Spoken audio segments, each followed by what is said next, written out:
What if I told you that in the 1960s, a black man was elected sheriff in the Deep South, a position that had been controlled by white officials for nearly a century?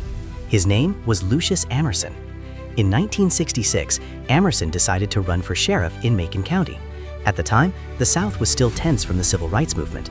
Many black Americans had only recently gained stronger voting rights after the Voting Rights Act of 1965. But here's what made his campaign even more unbelievable. In Macon County, the population was 84% black, yet the county had never elected a black sheriff. For generations, the position had always been held by white officials. When Lucius Amerson announced he was running, many people didn't believe it was possible. Some white residents even warned him he would not live long enough to take office. The atmosphere quickly became tense. Threats began to circulate. The Ku Klux Klan, a violent white supremacist group known for terrorizing black communities and opposing civil rights, openly vowed to stop him from becoming sheriff. But Amerson refused to back down. He believed the law should serve every citizen, not just a few. Then Election Day came, and when the votes were counted, history changed.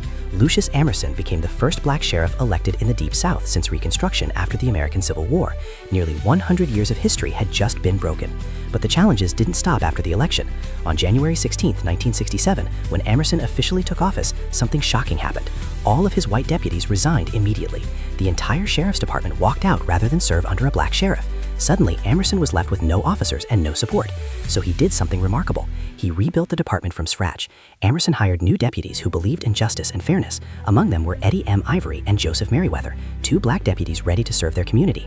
And in a powerful moment of courage, one white deputy named Arthur L. Knoll stepped forward. He refused to let racism dictate his actions and chose to serve under a black sheriff. His decision wasn't just a job, it was a statement that justice and integrity are stronger than prejudice. Thanks to men like Knowles, Amerson could rebuild his department and begin serving the community fairly. Intimidating black families, he shut them down. Civil rights workers who had been harassed for years without consequence, he protected them. The Ku Klux Klan didn't know how to fight a sheriff who simply refused to give them special treatment. Amerson didn't fight their terror with tricks or force. He defeated it by refusing to let it dictate the rules. He led with fairness, courage, and integrity, a true symbol of justice in the Deep South. Lucius Amerson passed away in 2023 at the age of 88, leaving behind a legacy of bravery, equality, and hope that continues to inspire today.